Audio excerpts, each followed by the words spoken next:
BJP से बड़प्पन की उम्मीद करना बेमानी है और नरेंद्र मोदी से बड़ा दिल दिखाने की आशा करना बेवकूफ़ी। कुछ ऐसा ही 18वीं लोकसभा का सत्र शुरू होने पर हुआ। बहुत अच्छे माहौल में सत्र शुरू हुआ। नेता सदन नरेंद्र मोदी, नेता प्रतिपक्ष राहुल गांधी स्पीकर को लेकर उनकी चेयर तक गए। राहुल गांधी ने खुद पहल की, हाथ बढ़ाकर मिलाया और कहा, पुरजोर तरीके से कहा कि हम आपका समर्थन करेंगे, हम सदन चलाने को तैयार हैं आपके साथ मिलकर, बशर्ते लोगों की आवाज का दमन न किया जाए, बशर्ते लोगों की आवाज को बढ़ चढ़कर रखने दिया जाए, विपक्ष को भी। लेकिन उसके बाद जो हुआ वो शायद बहुत सारे सवाल अपने आप में खड़े करता है। अगर बीजेपी चाहती तो इस बात को आगे बढ़ाती, एक सौहार्द के माहौल में सत्र होता। लेकिन उसके बाद स्पीकर ने, नवनियुक्त नवनिर्वाचित स्पीकर ओम बिरला जी ने इमरजेंसी पर प्रस्ताव पारित किया, 49 साल पहले की इमरजेंसी पर। 26 जून को 25 जून की 1975 की इमरजेंसी का प्रस्ताव पारित हुआ। कब तक घाव कुरे दिएगा। और उसके बाद आज 27 जून को राष्ट्रपति महोदया ने सरकार द्वारा लिखित अभिभाषण में उन्होंने भी इमरजेंसी का जिक्र किया। 27 जून को 25 जून 1975 की इमरजेंसी का जिक्र किया। हमें पिछले घाव कुरेद कर क्या मिलेगा। और एक सच ये भी है कि इमरजेंसी लगाना बहुत बड़ी गलती थी, ये खुद इंदिरा जी ने माना था और उसके बाद लोकतांत्रिक चुनाव भी कराए। इमरजेंसी से कोई वास्ता ना होने पर भी राहुल गांधी जी ने इमरजेंसी को गलत कहा और ऐसा कभी दोबारा ना हो, इसीलिए वो संविधान को बचाने में, संविधान को सर्वोपरि रखने के लिए प्रतिबद्ध हैं। लेकिन क्योंकि अब आपने छेड़ ही दिया है तो चलिए कुछ सवाल पूछ लिए जाते हैं और बिना उन सवालों को पूछे आज बात बनेगी नहीं। एक सत्र में एक साथ 146 सांसदों को निलंबित करना, क्या यह इमरजेंसी नहीं है? विपक्षी सांसदों के माइक को बंद कर देना, क्या यह इमरजेंसी नहीं है? मणिपुर पर राहुल गांधी के 14 मिनट के वक्तव्य में 11 मिनट तक ओम बिरला को दिखाना, क्या यह इमरजेंसी नहीं है? आज 51 मिनट के राष्ट्रपति के अभिभाषण में 6 बार नेता प्रतिपक्ष राहुल गांधी और 73 बार नरेंद्र मोदी को दिखाना, क्या यह इमरजेंसी नहीं है?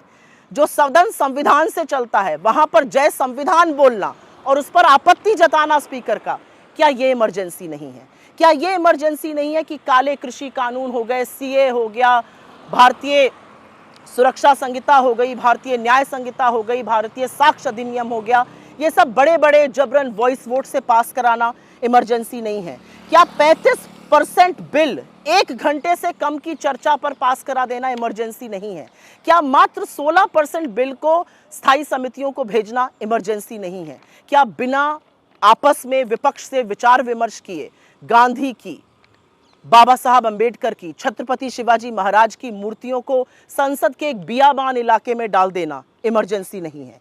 क्या चुनी हुई सरकारों को गिराना, विधायकों की खरीद फरोख्त करना इमरजेंसी नहीं है? क्या चुनाव के ठीक पहले 2-2 मुख्यमंत्रियों को जेल में डाल देना, मुख्य विपक्षी पार्टी के खाते बंद कर देना इमरजेंसी नहीं है? क्या विपक्ष के पीछे सीबीआई, ईडी, इनकम टैक्स जैसी एजेंसियों को छोड़ देना इमरजेंसी नहीं है? क्या विपक्ष के सांसदों के, अपने खुद के मंत्रियों के, जजों के, अफसरों की जासूसी पेगासस से कराना इमरजेंसी नहीं है? ऐसे बहुत सारे सवाल उठेंगे। सवाल तो वो भी बहुत सारे उठेंगे कि 1 साल से जलते हुए मणिपुर को उसके हाल पर छोड़ देना, क्या ये इमरजेंसी नहीं है? चीनी अतिक्रमण के खिलाफ आक्रोशित लद्दाख की तरफ मुड़कर भी ना देखना, क्या ये इमरजेंसी नहीं है? 750 किसानों की शहादत हो जाने देना, उनको दिल्ली की सीमा पर पड़े रहने देना 1.25 साल, क्या ये इमरजेंसी नहीं है? लखीमपुर किसान नरसंहार के मुख्य अभियुक्त के पिता को गृह राज्य मंत्री बनाए रखना, क्या ये इमरजेंसी नहीं है? क्या ये इमरजेंसी नहीं है कि छात्र अगर बेरोजगारी से त्रस्त होकर प्रदर्शन करें तो उन पर लाठी चार्ज किया जाता है, अगर धरना प्रदर्शन करें तो उनको जेल में भेजा जाता है? क्या ये इमरजेंसी नहीं है? पेपर लीक पर पेपर लीक होना, परीक्षाओं पर परीक्षाएं रद्द होना, क्या ये इमरजेंसी नहीं है? ऐसे बहुत सारे सवाल उठेंगे।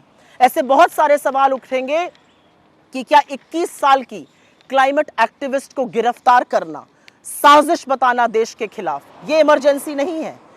क्या मीडिया को चरण वंदन के लिए मजबूर करना इमरजेंसी नहीं है? असहज सत्य दिखाने वाले मीडिया को जेल में डाल देना, क्या ये इमरजेंसी नहीं है? अधिकांश मुख्यधारा के मीडिया को अपने कब्जे में कर लेना और सोशल मीडिया पर शिकंजा कसने की कोशिश करना, यूट्यूब चैनल्स को रेगुलेट करने की कोशिश करना, क्या ये इमरजेंसी नहीं है? बहुत सारी बातें हैं जो पूछी जाएंगी और उसमें से एक बहुत बड़ी बात यह रहेगी कि मनमाने फरमानों से कभी नोटबंदी लगा देना, कभी लॉकडाउन लगा देना, कभी मजदूरों को चिलमिलाती धूप में पैदल चलवा देना, क्या यह इमरजेंसी नहीं है? और क्या हर बार औरतों के खिलाफ जब अपराध होता है और आरोपी के साथ आप खड़े होते हैं, संरक्षण आप देते हैं, क्या यह इमरजेंसी नहीं है? ऐसे बहुत सारी बातें हैं जिस पर सवाल पूछा जाएगा, लेकिन कब तक हम इमरजेंसी का नाम लेकर ध्यान भटकाते रहेंगे? इमरजेंसी गलत थी, इमरजेंसी नहीं लगनी चाहिए थी।